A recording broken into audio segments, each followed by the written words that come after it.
This is Bapin Maulik, Assistant Professor as well as Head, Department of English, Dr. B.R. Ambedkar College, Betai, Nodia. And on behalf of the Department of English, Konyasri University, I heartily welcome you all to this lecture series organized by the Department of English of this university. And today is the first session, as you know, and in this session, we are going to explore the topic is on dispersal, introducing the living and literary legacies of the Indian diaspora. And for the discussion on this topic, we have with us Professor Amit Bhattacharya. And Professor Amit Bhattacharya is a professor of English at the Department of English, University of Gurbango, Malda, West Bengal. He did his masters and PhD from the University of North Bengal. He has over 20 years of experience in teaching and research and has contributed more than 30 essays to journals and anthologies of critical essays in India and abroad. His areas of research include postcolonial studies, trauma studies, intersectionality studies, and spatial criticism. So, without further delay, I'd like to uh, hand over this virtual space to our resource person. Uh, Sir, over to you. A very good morning to all of you. At the outset, I must thank the organizers, my old friend, one-time student, Bapin Mullik, and the faculty members and the authorities of Konyasri University, Nodia, West Bengal, India, for giving me the space and time to share my impressions about a topic that is close to my heart. As Bapin has pointed out, the tentative title of my presentation today is going to be On Dispersal, Introducing the Living and Literary Legacies of the Indian Diaspora. First of all, I must point out that, as the subtitle suggests, this is going to be an introductory chapter, an introductory lecture, sorry. The target audience being composed of postgraduate students of the University of Konyasri University. I would like to first give you a thumbnail sketch of the terrain of diaspora studies, diasporic literature in general, and Indian diaspora studies, Indian diasporic literature in particular. See, the term diaspora has got an Old Testament connotation. Initially, it was associated with the exile of the Jews from Israel, Word diaspora, composed of two elements: dia, a preposition meaning through or across, and sperio, a verb meaning to scatter or to sow. Any standard dictionary will tell you that the diaspora is basically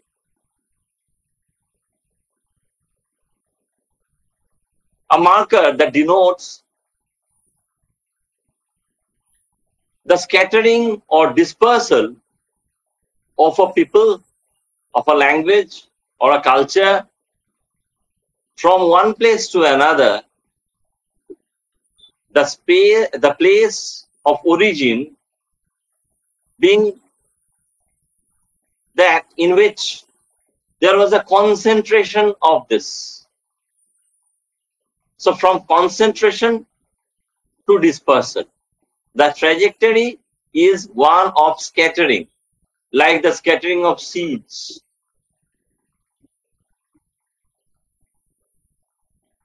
Now, William Safran talks about three yardsticks that can easily help us recognize the diasporic formation.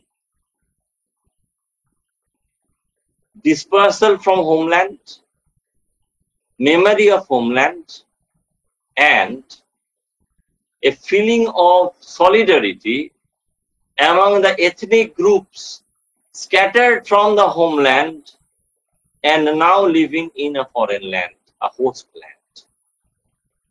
So obviously, the word diaspora, the concept diaspora, hints at a process and a state. The process of dispersal and dislocation, as well as the state of settlement or relocation. Now we see that the phenomenon of diaspora has down the ages been influenced by certain events and conditions, historical, commercial, political, environmental, as a result of which people and communities have been scattered from one place to another.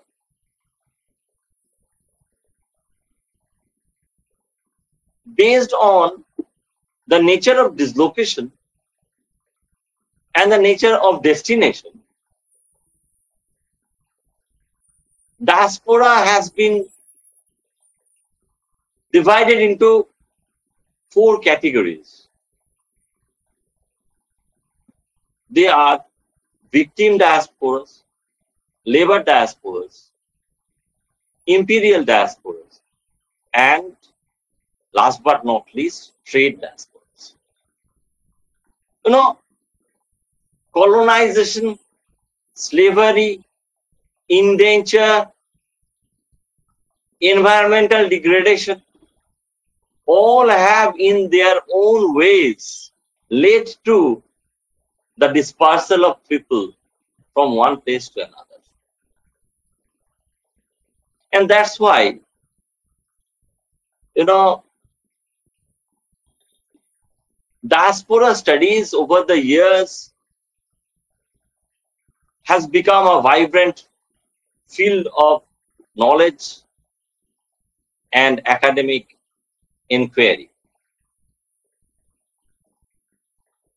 Stephen Vertovec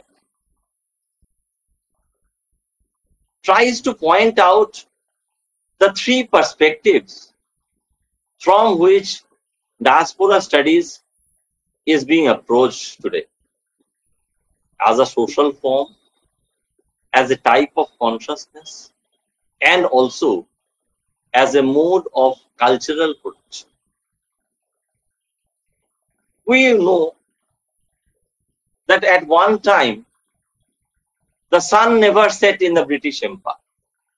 Since we are talking about the Indian diaspora, about India and her people, obviously the period of the British Raj can never be ignored in any discussion of the Indian diaspora.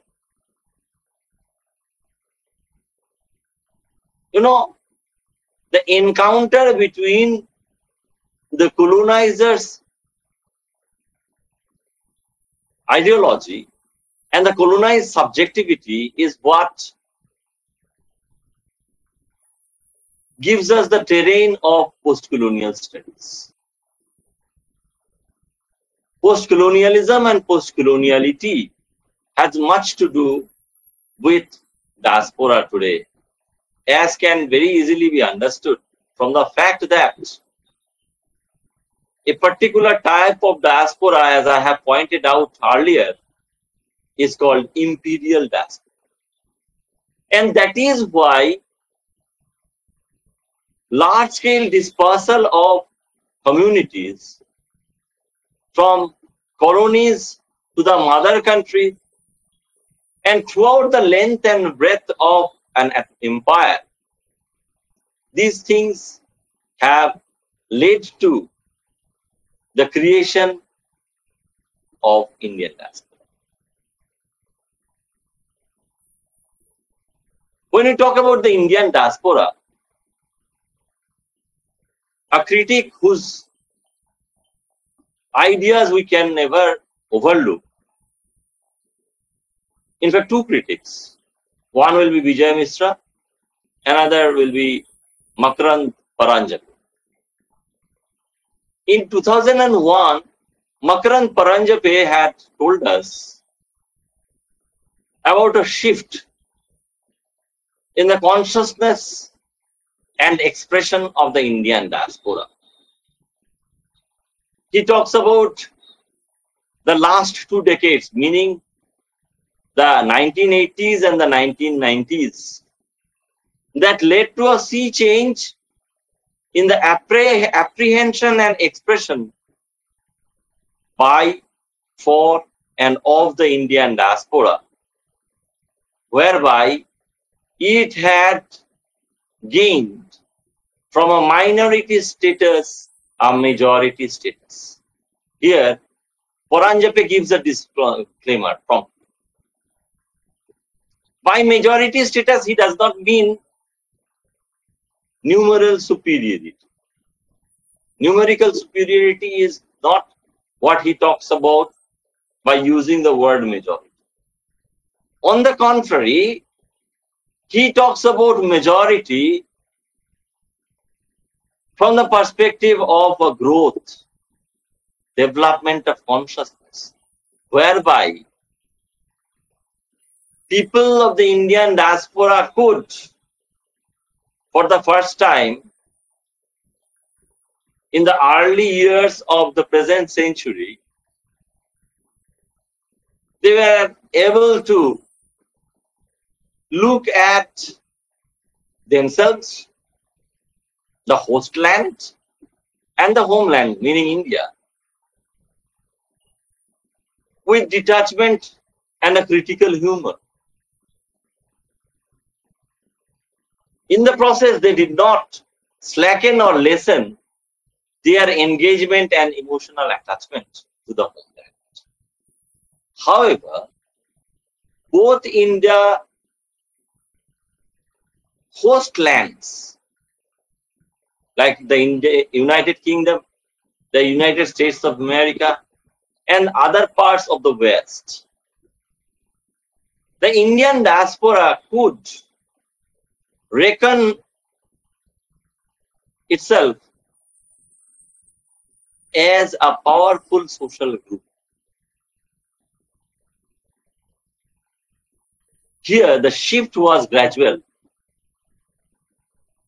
but the shift was at the same time irreversible.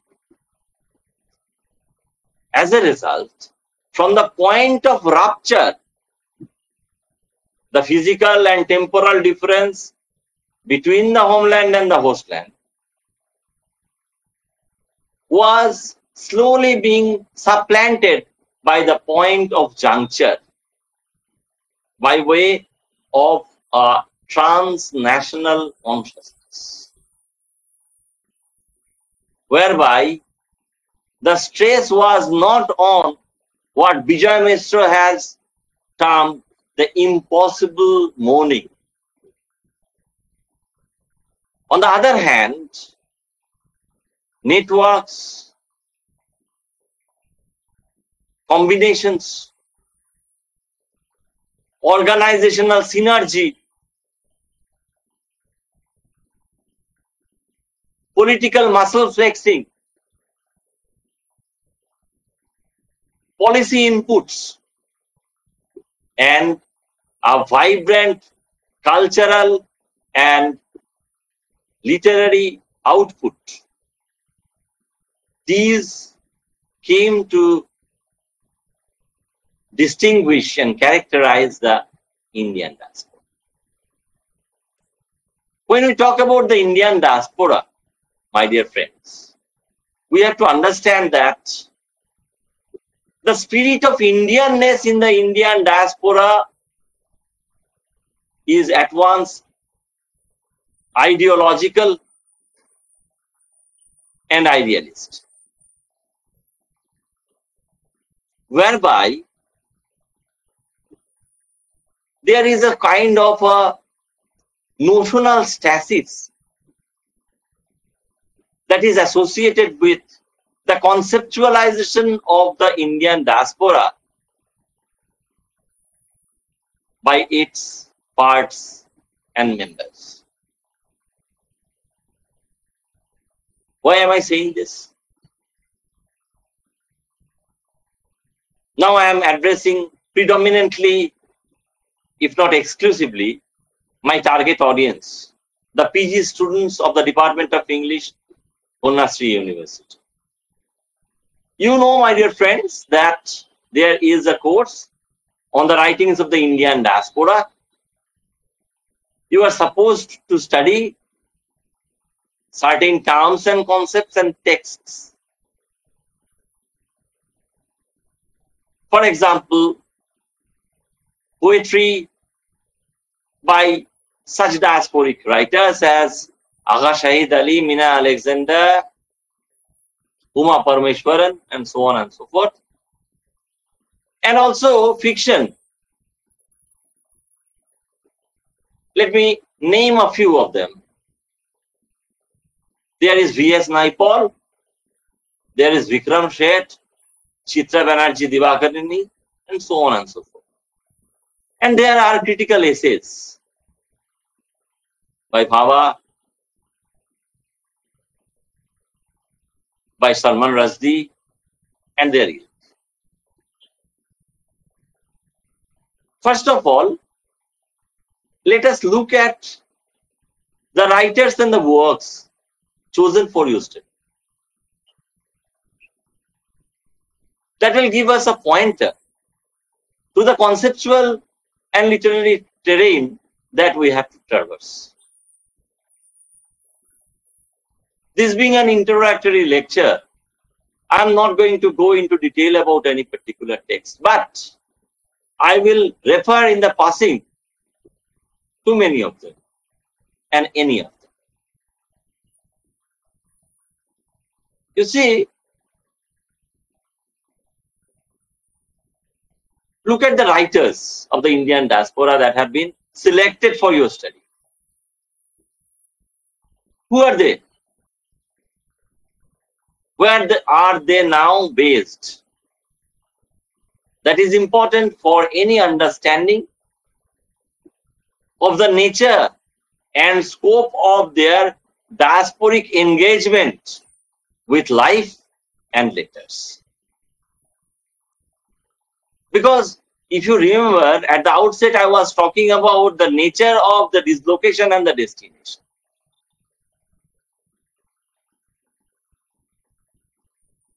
I have also talked about the three distinct reasons that led to this dispersal, on which I am going to talk about. See, the basic reasons were,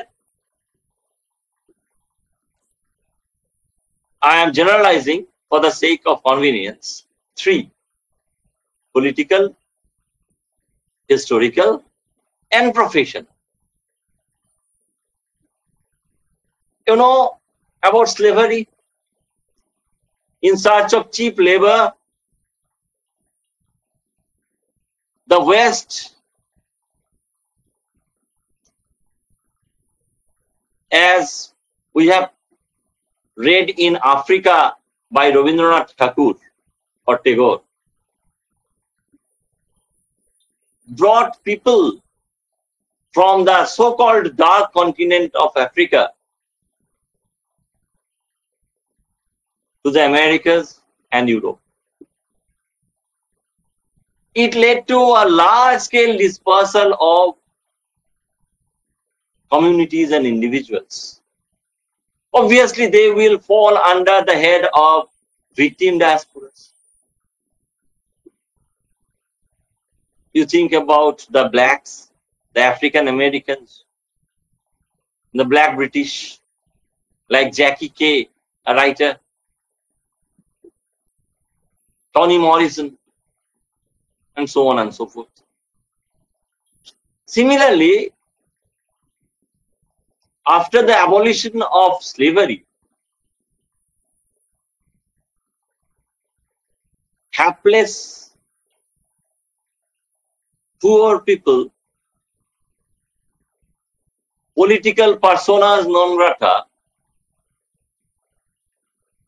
troublemakers, and criminals were spread to the length and breadth of the British Empire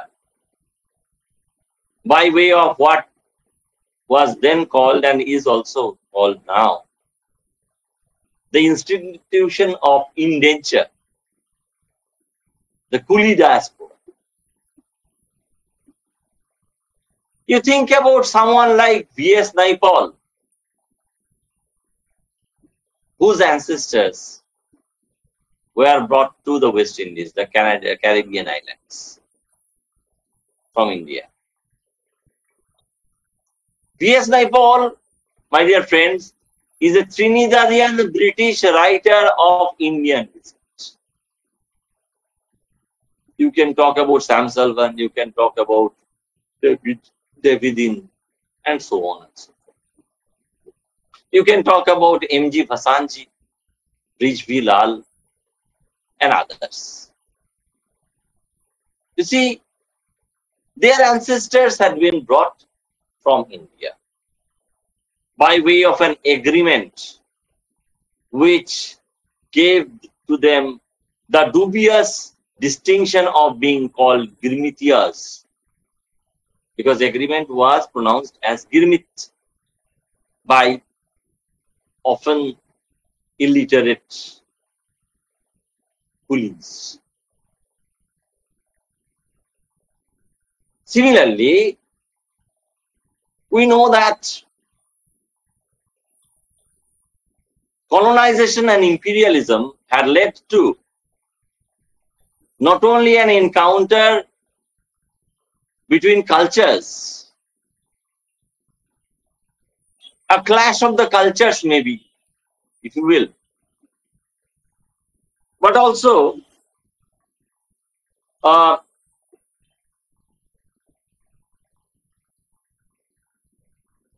after the independence of erstwhile colonies, people, say from South Asia and the Caribbean, they also migrated to and settled in the United Kingdom, and also in the United States, in many cases in search of greener pastures.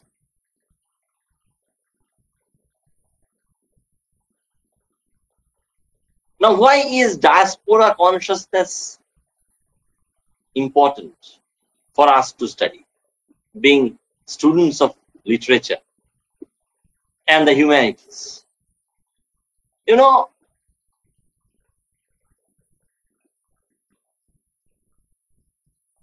when dislocation happens, there is a sense of loss and a feeling of nostalgia. The homeland left behind with all its flora and fauna, scenery and custom. This homeland has an enduring influence on the diasporic individuals and communities. There is a pool of tradition, and there is a feeling of nostalgia for a lost time or a lost city or a lost place. But in the diasporic consciousness, my dear friends, the homelands remain imaginary homelands, as Salman Rushdie has pointed out. Why? Because there has been a notional stasis. The remembered homeland has been caught at a spatio-temporal juncture that is destined to change over the years, but remain stubbornly static in the consciousness of the diasporans. At this point, I must tell you something about certain terms that are associated with and relevant to diaspora studies.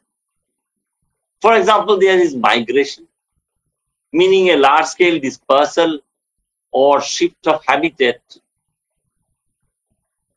from one country to a foreign land. There is immigration. That means coming to a host land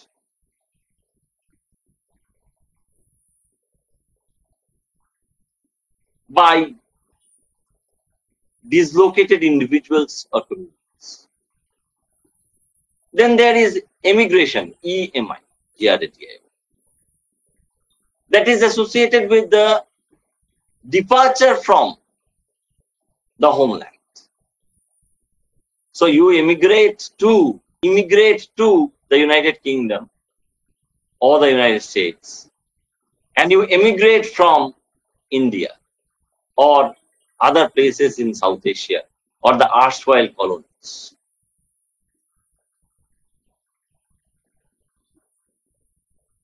There is also a need to look at the nature of dislocation, whereby people are forced to go from one place to another if they are exiles or refugees. They seek refuge, they are exiled to foreign lands, banished for various reasons, chief among which may be political. Now,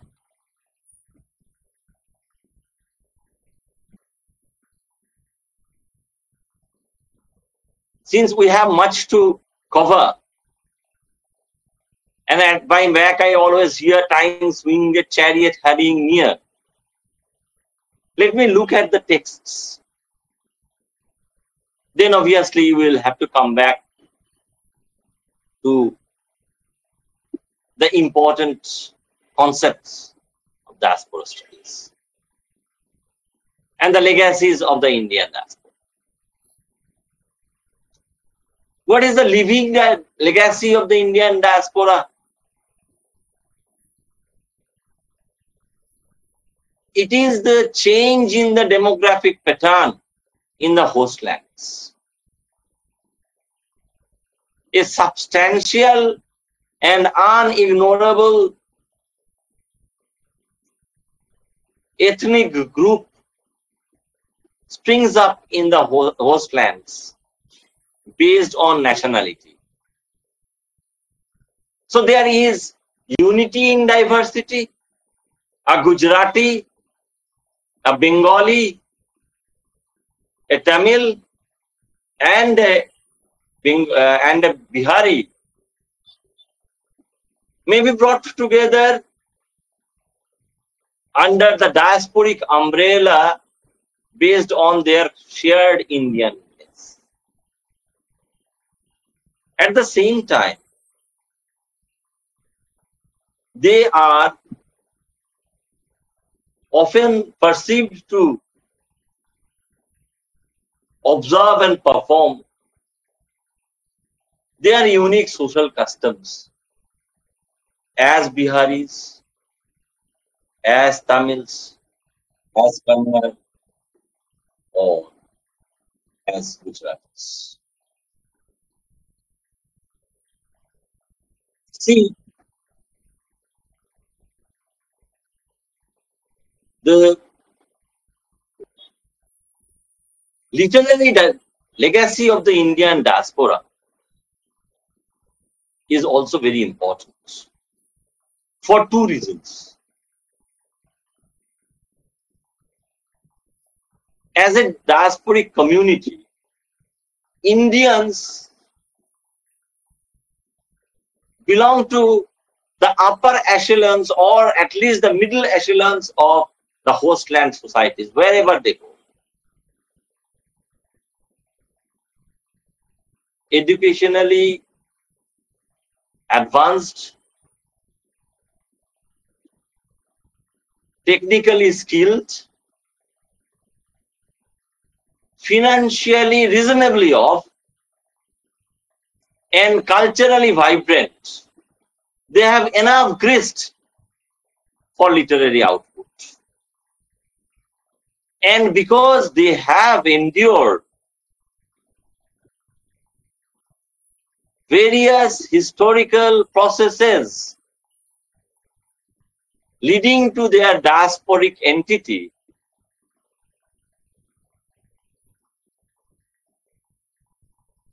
their themes are also very varied. As a result, we can see someone like Uma Parameshwaran dealing with the fate of someone like Chandrika or Usha in Canada in her work Trishonku. Whereas someone like Vikram Sheth deals with the Mehra family in the post-independence, post-partition India. Say 3 years after the independence, divided independence, and 2 years before the first general election in India. What I mean is, whereas Jhumpar Lahiri leads us to a description of her life and the life of her ilk in the host land, people like Chitra Banerjee Divakaruni can invoke the mythical past of India, or Bikram Sheth talk about a very, very clearly historical phase in Indian history after independence. You know, in Palace of Illusions, Chitra Banerjee Divakaruni has talked about the life story of a powerful mythical woman figure of Indian culture, namely Panchali or Draupadi.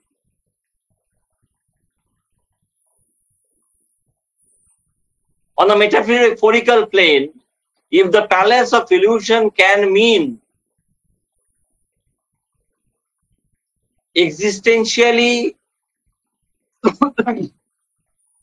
the illusion driven expanse of life, then on the textual plane it can also mean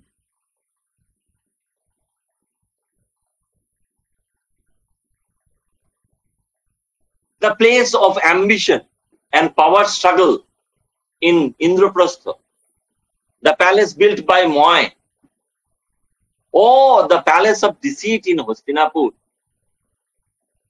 in which the game of dice was played.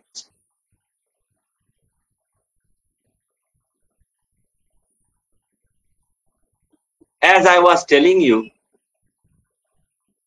the metrics of the diasporic literary creation is rich and varied. That's why someone who calls himself a Kashmiri American poet, I'm talking about Agha Shahid Ali, whose the nostalgist map of America is something on your syllabus and you are supposed to read it. You know, this is about a mature poet revisiting America after a temporary absence of, say, 10 years. He had visited America once with his father, and then he moves to America later on. You know, even though he leaves India, in such poems as Notes on the Sea's Existence, Eurydice or Eurydice, however you may pronounce it, or Medusa, a sense of loss, a sense of nostalgia, and yet at the same time, a feeling of resilience, upbeat optimism is discerning. Medusa talks of and on behalf of the marginalized, because mythically she was the other who had to be slain as a disruptive presence. The Lament of Eurydice is all about why and how the chance or opportunity of return could be thwarted in Notes on the Sea's Existence. We hear about the lost ancestor or the lost friend. In fact, the poet is lamenting the lost land of India in general and Kashmir in particular. Why is Trishanku important? Because you know, the mythical tale of an Ikkaku king, Trishanku, who wanted to go to heaven, Swargo, without shedding his body, is very, very relevant to the diasporic context.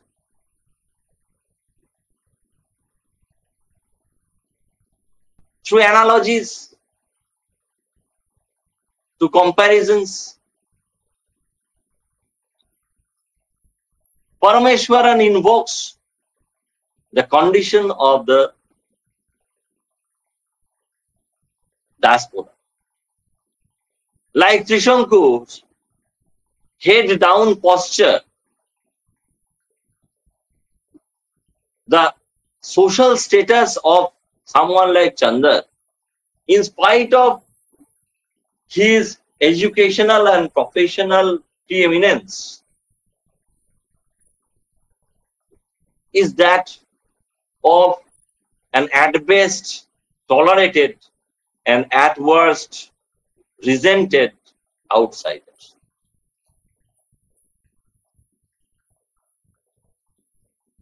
And the outsider himself, along with his family, is mired in a kind of a tug of war between culture, between tradition on the one hand, and modernity, and the coastland on the other. As a result, being reminded of her extended family, Chandrika has to arrange endless parties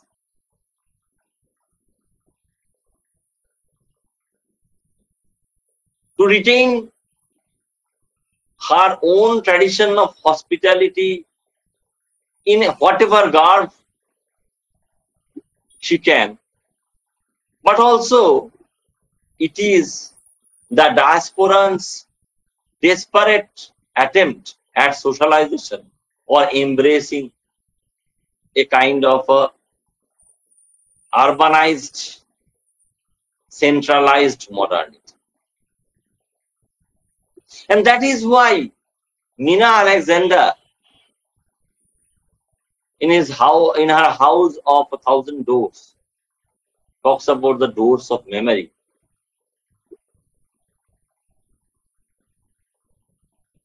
I was telling you about the impossibility of the diasporan situation. All diasporas are unhappy. Each diaspora is unhappy in its own way.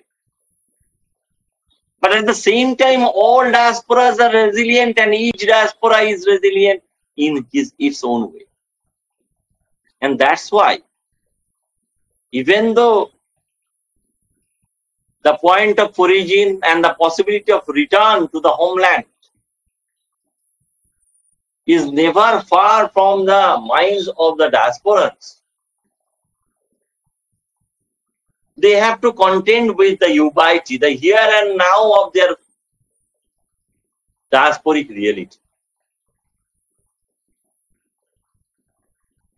In the case of someone like a V.S. Naipaul, because he is a Trinidadian British writer of Indian descent,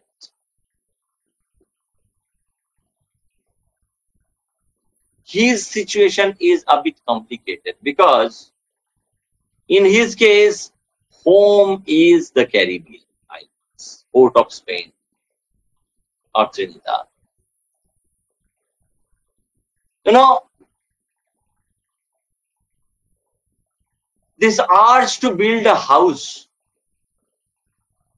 is basically tantamount to the urge to belong.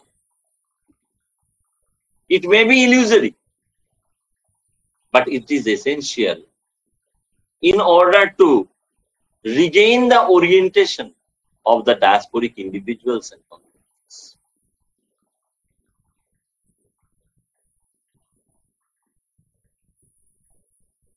See, at this juncture, we have to come back to Indian diasporic writing, which in many cases, if not exclusively, often it is part of Indian writing in English. And that is why people who were never born or brought up in India, even some of them are included in the canon of Indian English writing. Why and how? Because here we are made aware of terms and concepts such as NRI or the non-resident Indian. You know, when I was telling you about the political muscle flexing and the policy decisions that the Indian diaspora has begun to acquire in the recent years and decades with its maturity and the increase in its power and prestige. You see,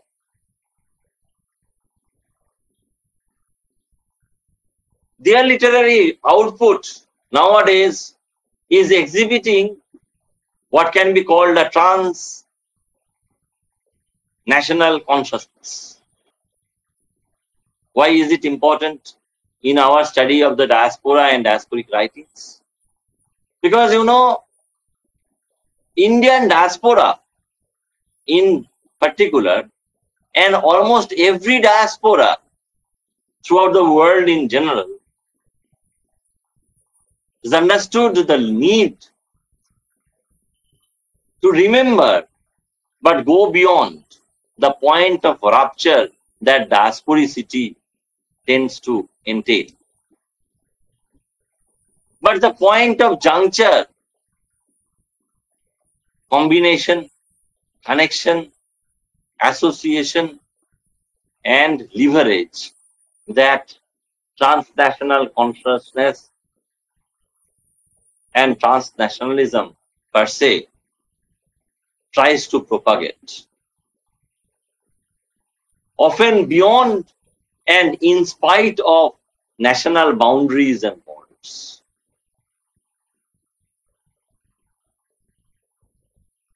Diasporic literature talks about trauma, both individual and collective.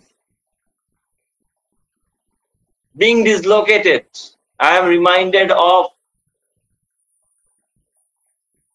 Amitabh Ghosh's IB's trilogy, the IB's trilogy, whereby people from Bihar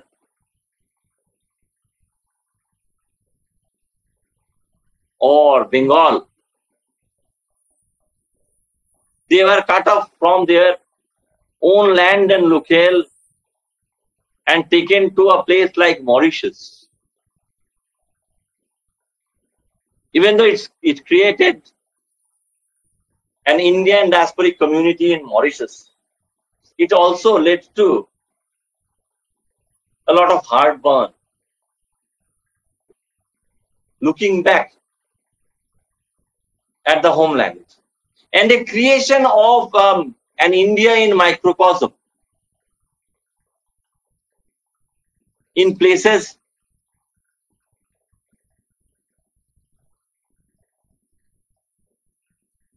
and also in households. Say the Tulsi house in Port of Spain, or the house of Mr. Biswas at the fag end of his life. It's a repository of remembrance of things past is what leads to diasporic consciousness on the one hand and diasporic literature on the other.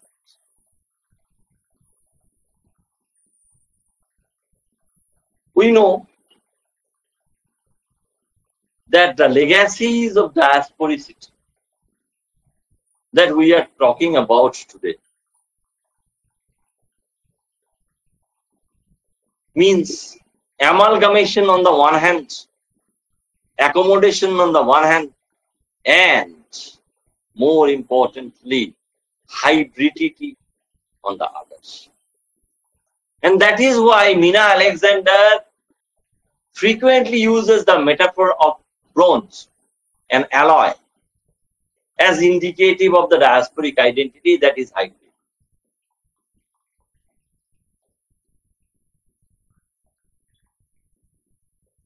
The fact that the homeland for the diasporans is a concept or a reality impossible to be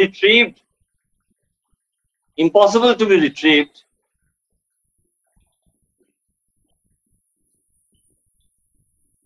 This gives both the tension and the triumph of this cultural production.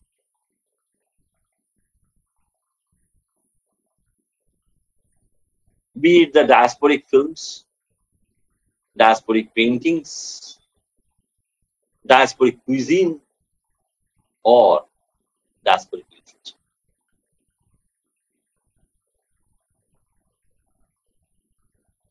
We all know that the Indian diaspora has not only transformed itself from minority to majority, it has also distinctly influenced the socio-political landscape of every hostland that they have made their own. In many cases, they assume the leadership role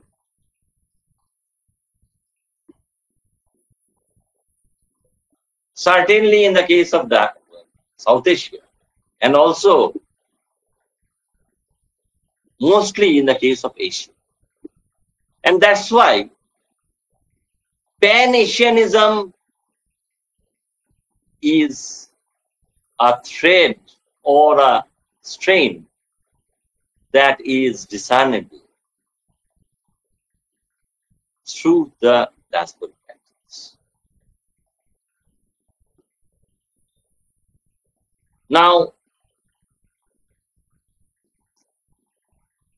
in any case of loss and deterritorialization, as Deluge and Guattari have talked about, there is not only a sense of loss, but also an opportunity of celebration of this dislocation or deterioration. That's why we can say that Indian diasporic writing and the Indian diaspora throughout the world may be told to have very enduring legacies that is sure to grow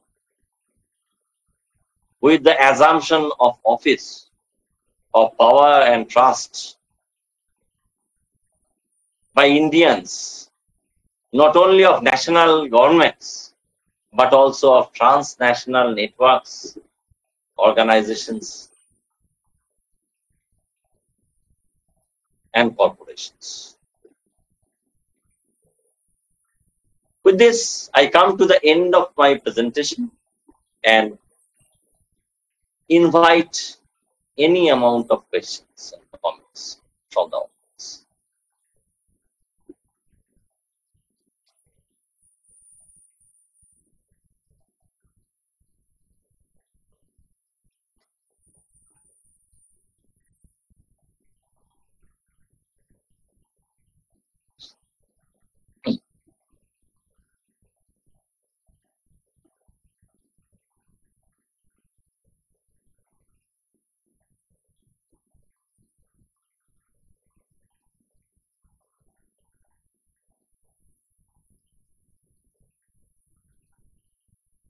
If you want to ask questions or give comments, you may unmute yourselves one by one.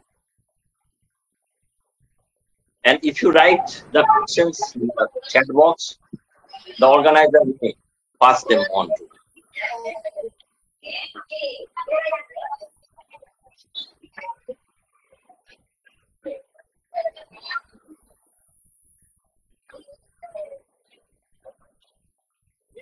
So the floor is now open. You may ask question. Sir is there.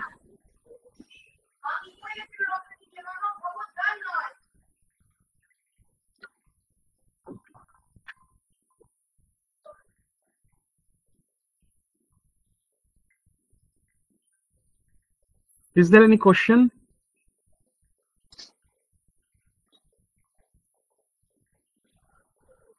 Sir, you said Indian legacy and gave examples of Bihari, Tamil, and Gujarati. Can you please explain it again? Well, that was just a kind of example, I said that, people have migrated, people have immigrated and created diasporic communities, yes, from India.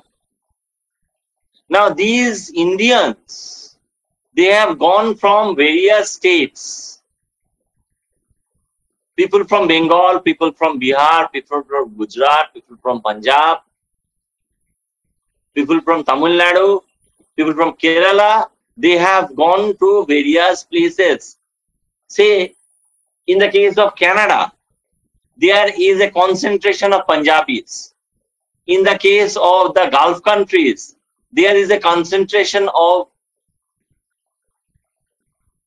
the Malayalis, from Kerala. Okay, in London, there is a sizable Bengali population from Bangladesh and also from West Bengal. So that is what I was trying to point out. ethnicity, if you see ethnicity or ethnic groups, there are various parameters of ethnicity. There are various constituent factors of ethnicity. Race, caste, religion, language, place of origin, nationality, and so on and so forth. So you see how the diasporic reality in the case of Indians in various host lands may lead to transnational consolidation on the one hand and national consolidation on the others. How? One may be a Gujarati, one may be a Tamil, one may be a Rajput, another may be an Assamese. If they find one another, say in California, they may come together on the basis of their shared national consciousness and thereby create a unity in diversity. But at the same time, they may individually observe their own customs. The Onam, the Lori, the Holi, the Dashera, the Poila Boishak, and so on and so forth. And you will see that one participates in the festivals and observances of the other in terms of their shared national heritage.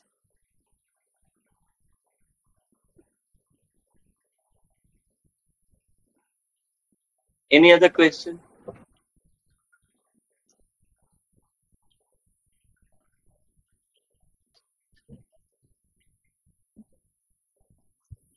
Any other questions, students?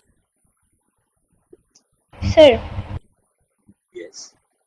sir, please comment on the poem Fragile Places. This is not the place nor the time for comments on particular texts. If you want specific information or interpretation of specific text, you may later on contact me and I will talk about them, because not others of the audience, not all of the audience may be aware of a particular text.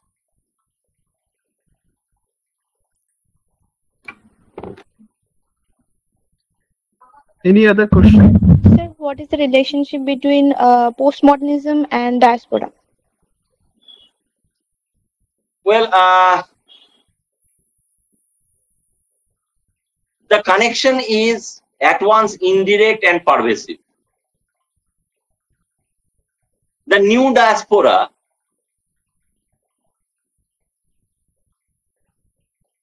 say from the end of the Second World War and also Indian independence, say in the second half of the 20th century, willy-nilly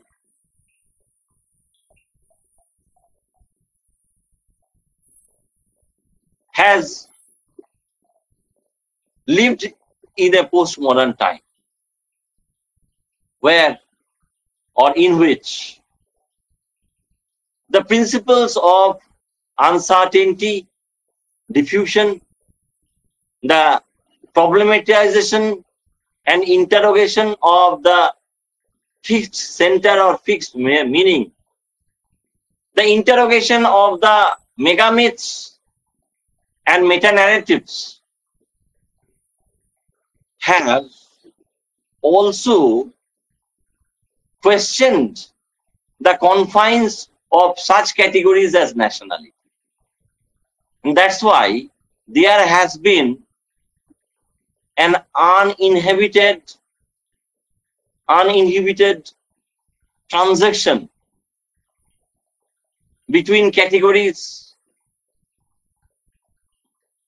whereby borders and boundaries, not only in geography, but also in culture and consciousness, have become very porous and in many cases blurred or sposto.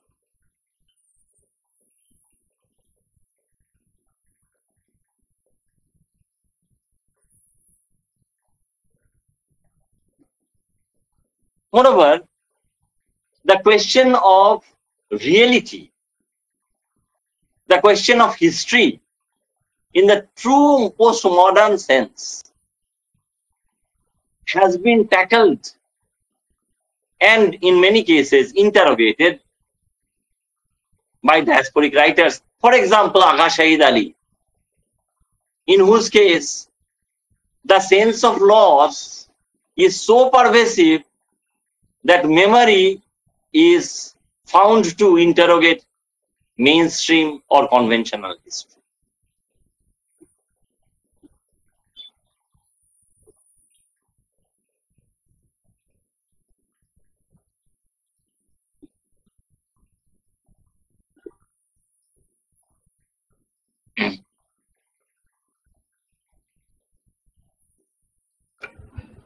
Thank you, sir. Any other question? So Sir, please. Yes, sir, before colonial period, there was also displacement through maritime or and caravan routes, but we don't get much literary evidence of that time. But it grows from colonial times. What may be the reasons? there are many reasons. First thing, I'm going into detail about this. First thing you have to understand that the volume of displacement has increased with the colonial times. Earlier also, there was trade and commerce, there was immigration from one place to another. But you know, the national consciousness was a bit lacking.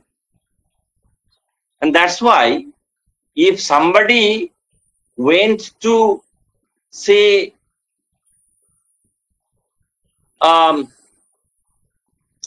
Sri Lanka or Malaysia or Indonesia or Cambodia or the African countries even,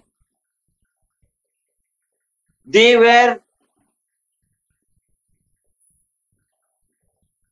basically Bengalis or they are Aryans. The consciousness of India as a national and political conceptual entity, this was not very strong at that time. Moreover,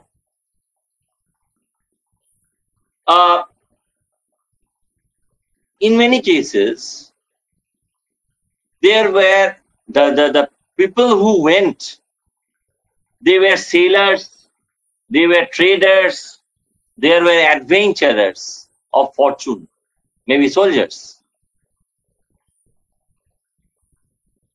They were so engrossed in their life struggles that they did not pay much heed to literary creation. This changed with the colonial times. Why? Because these places were parts of the British Empire, parts of an overarching political entity. People could go from one place to another relatively easily. And you know, there had been a transportation revolution. You think about the steamships, you think about railway, later on you think about the aeroplane. So obviously, transportation has become faster, easier, cheaper, and safer. And that is why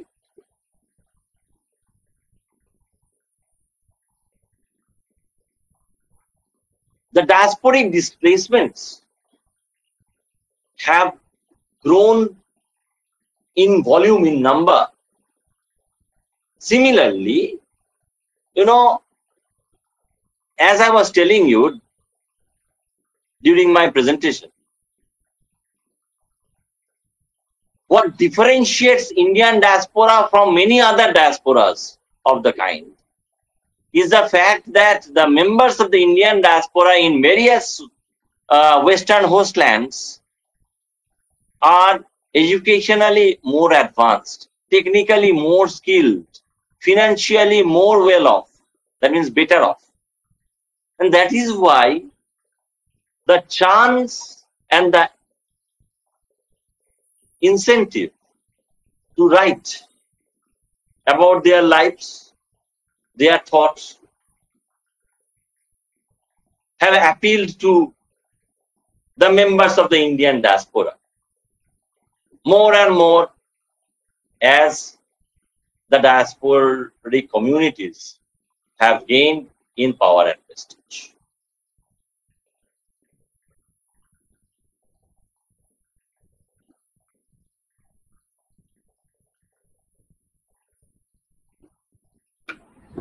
Thank you, sir. Is there any question, students?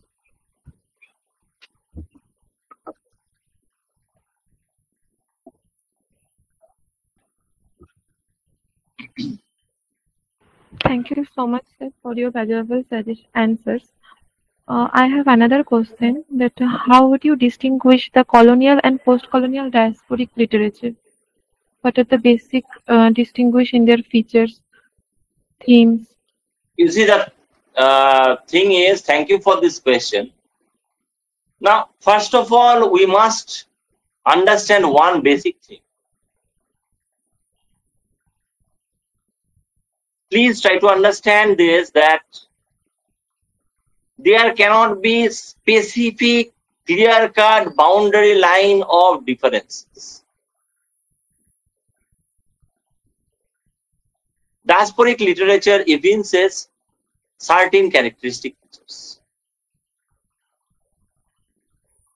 But the stress falls on different places. In the case of colonial diasporic literature,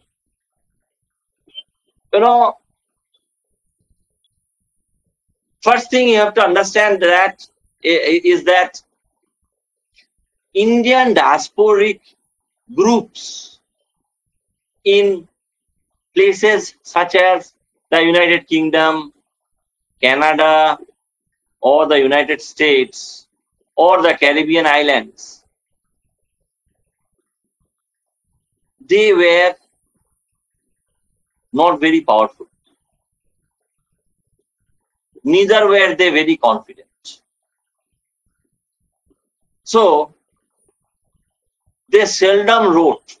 And whenever they wrote, either they wrote about the struggles that they had to endure in the hostlands, or the feeling of nostalgia that they felt for their homelands. You think about the Our Cashew and a Tree by Toru Dutt, and you will understand what I mean. Now, in post-colonial times, diasporic literature, first of all, I have to stress this time and again. With the increase in the power and prestige of the Indian diaspora, with the improvement of their condition, social, cultural, political, and financial, the intellectual confidence has soared high. And that is why there is a spark in the writing of Indian diaspora. You know, and another thing we can point out is that the theme and technique, the treatment and the stance of the diasporic writers, they have also changed over the years, because nowadays diasporic writers are vying for space and time and importance and attention with mainstream writers of the hostland. Nowadays, a Rohington mystery, an Amitabh Ghosh, a Bikram Sheth, and Aga Said Ali, even though he is dead, they have now been able. Yes, I cannot forget the names of say Amitabh Ghosh and Salman Rushdie also. They can now vie for attention with the native writers from their hostlands.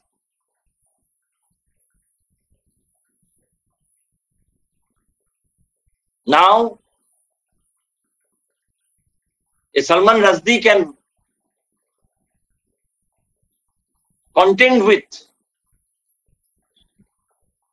someone like a Thomas Pynchon for literary space and also for signing amounts. They have now become very major writers. And because you have asked this question, let me tell you that Indian diasporic literature has turned a corner after the emergency, and say with the publication of a very, very important book like The Midnight Children. There is a newfound confidence, and that is why Paranjape was telling us in 2001 that in the last 2 decades, at that time last 2 decades meant the 1980s and the 1990s, and Midnight Children was published just at the outset of the 80s. So, if you talk about differentiations, you may talk about 3 differences. One, the colonial pre-independence writings from the diaspora. They are few and far between. And then diasporic writing from say 1947, 1950 to 1980. Last say 30 years, 3 decades. And then you can date the beginning of the present epoch of Indian diasporic ascendancy, so far as literature and culture may be concerned. When we were growing up, we were greatly influenced by Apache Indian,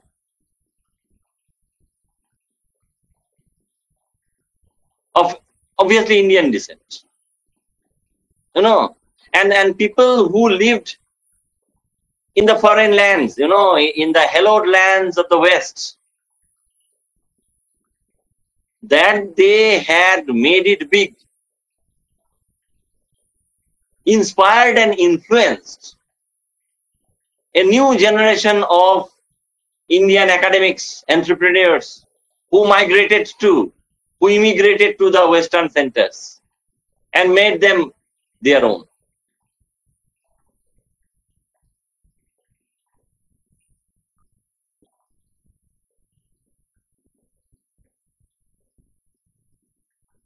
The same dream has inspired someone like a Rishi Sunak, and so on and so forth.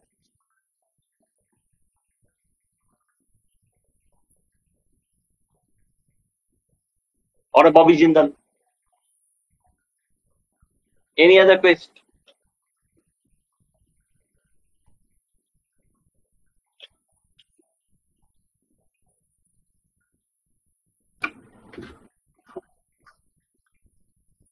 Thank you, sir. Any other question, students? Sir, one of our participants has raised a question in the chat box, I think. Yes, please. If you read it out, I will answer. Try to answer.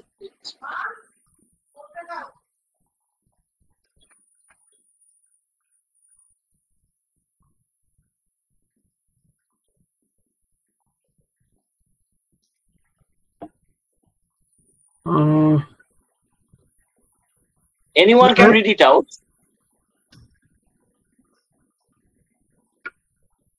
no, it is not shown right now. It's not showing. It is not showing. Okay, there No. may be a technical issue. Sir, what are the aesthetics values of diasporic literature in general? Yes. I wouldn't get it. Actually, it is coming in a flash mood. Yes. Well, who is Question. asking this question? You can It's a ask it. What are the aesthetic values of diasporic literature in general? The aesthetic value, the artistic value of diasporic literature. Yes. You know, there are two things you have to understand. Diasporicity in the globalized context, you know, is very, very common and very, very natural. Okay. One may have his breakfast in Kolkata and say his dinner in a western city. So obviously what happens is, you know, since transportation has become so fast and so affordable and so natural, so common, you know, people can nowadays identify with the issues raised by diasporic writers. Foreign travel has become very common. And you know, Paranjape has talked about two phases of Indian diaspora, the visitor phase and the settler phase.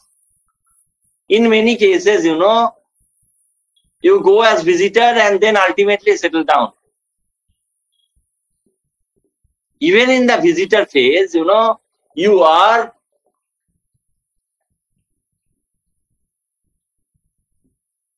made or considered as a part of the Indian population in a particular country like the United Kingdom or Canada or the United States or Australia for that matter. So what happens is, you know, the artistic value of diasporic literature, or for that matter any literature, rests on the ability of the readers to identify with the stuff that the diasporic writers are dishing out, and also the literary merit of the diasporic writers. See, the fact is, people have migrated from India to various foreign lands for various reasons. You think about Salman Rushdie, you think about an Agha Shahid Ali. They have migrated for religious, political. You think about Esther in Kire for ethnic reasons. And then, because these are very strong writers,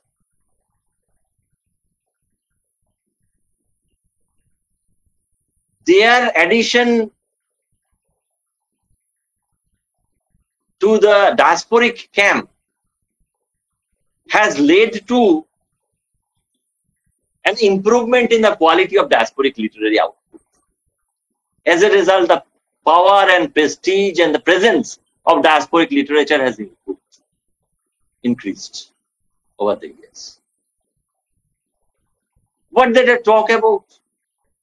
I have already told you. They talk of memory and about memory. The rite of passage, the transit, and then obviously the relocation. After dislocation and transit, there is also relocation. So that relocation is also important. Now, if you read the Ibis trilogy, it talks about the transit, the sea passage, say in Sea of Poppies. Much of it is about the journey of the Ibis from Kolkata to Mauritius. And then if you read the River of Smoke, no, there is no definite article. River of Smoke. There is a passage, a very extended passage of diasporic reminiscence of Diti and her family in Mauritius, long after they had resettled in Mauritius.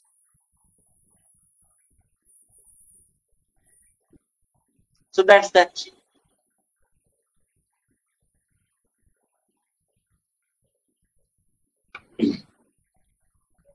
Thank you, sir. Any other question? Sir, Yes, Shushmita. Diaspora a space of greater freedom for the immigrant women of the third world countries? I'm not getting your point. Is diaspora a space of greater freedom for the immigrant women of the third world countries? No generalization is possible. Why? In some ways, there is an increase in freedom. Why? For two reasons. One,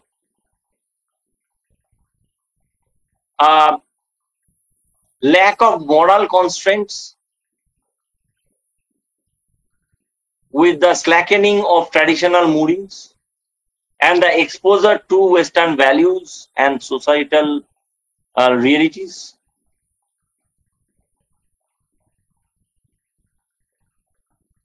But at the same time, there is also the ethnic question. The language barrier, the racial barrier, in short, the ethnic barrier sometimes gives the diasporic woman a limited freedom, maybe more freedom within the Indian diasporic community, but less freedom outside of it. But I take your point that in many cases, with the change in familial and social dynamics, the slackening, as I was telling you, of traditional morality and the exposure to the different values of the Westerners may sometimes lead to more freedom to a specific and limited section of the diasporic women from India. Those who are financially independent, those who are educationally advanced, and so on and so on. But not all for all.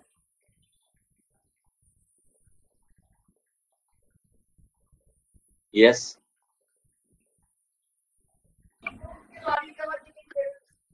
Thank you, sir. Any other question? Sir, there is a question in the chat box, and the question is asked by Pooja Pal, one of our students. Okay. Sir, is it necessary for diasporic people to constantly be on the ground in remembrance? Is there remembrance? I couldn't get it. Is it necessary for the diasporic people to constantly be on the ground in remembrance?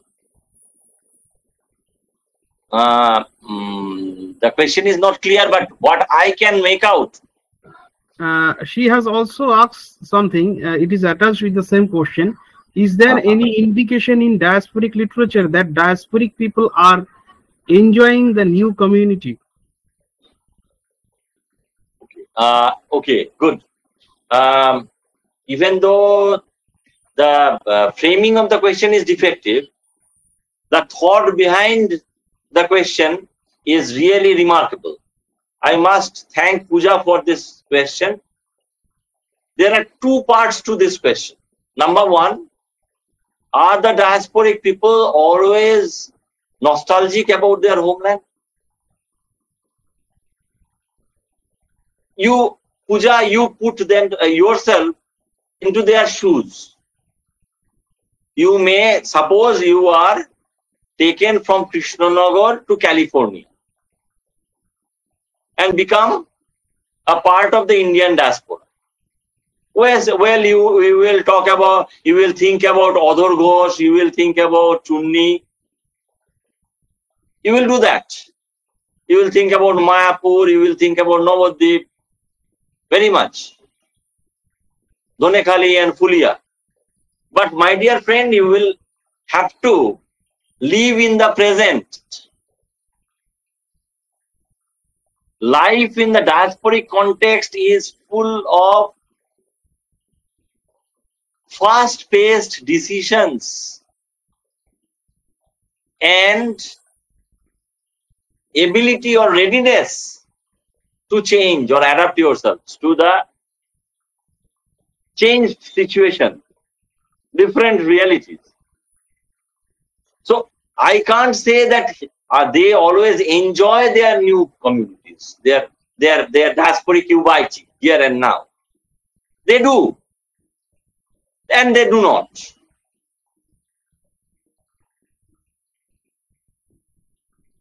Are you getting my point? Yes, sir. Why? Because sometimes they love the amenities, the medical facilities,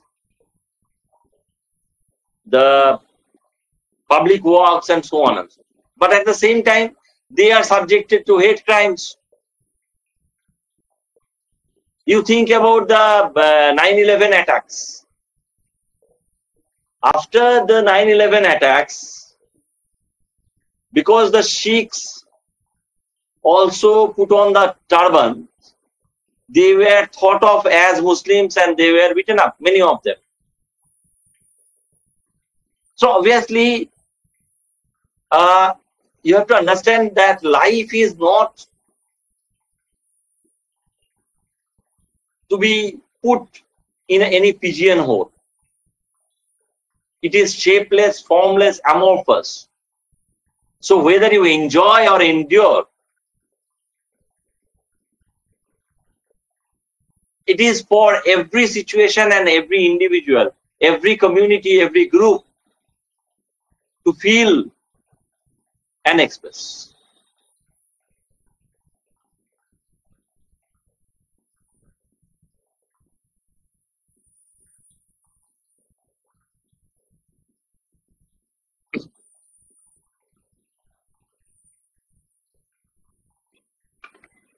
Thank you, sir. Any other question?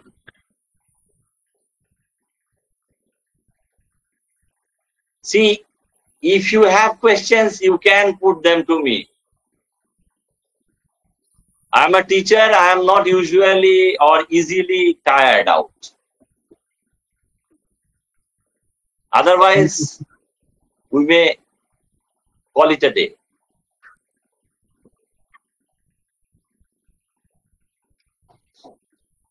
Sir, Yes. sir, could you please shed some light on the use of myth in diasporic literature? What is its importance? Yeah. Uh, again, two specific and possible reasons are there. The reason may be individual, the reason may be collective. You see, sometimes we are reminded of a particular thing, a particular mythical figure. You know, if we historicize, we run the risk of censure and punishment, prosecution. If we mythicize, we often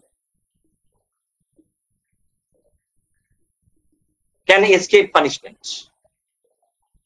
You think about Bankim Chandra, who invoked the Mahabharata in order to critique various issues in the 19th century.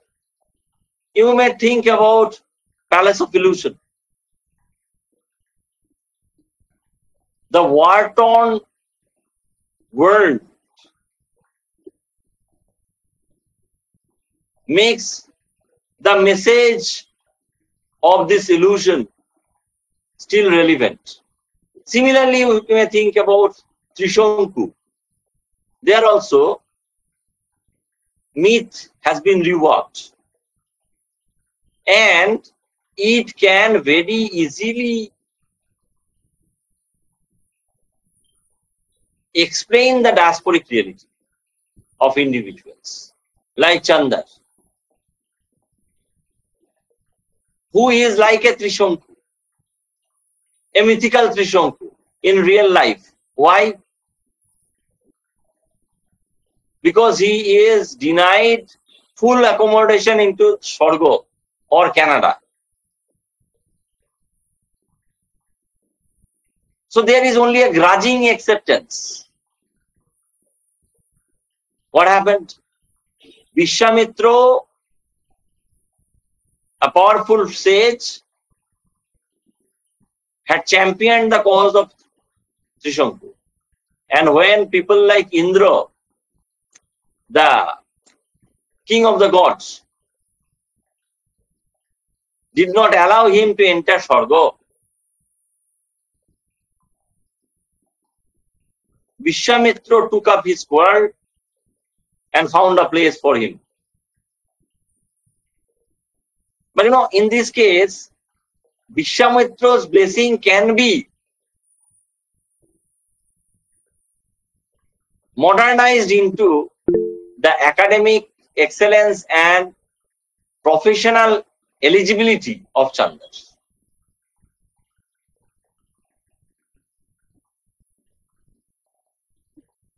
So you see, in the case of the Palace of Illusions, there was a specific gender issue, a feminist angle. In the case of sorry, excuse me, Trishonku, it is a bit different. So myth is used not only to connect to the past, but also to explain the present and shed some light, at least exploratorily, tentatively, at future in the diasporic context.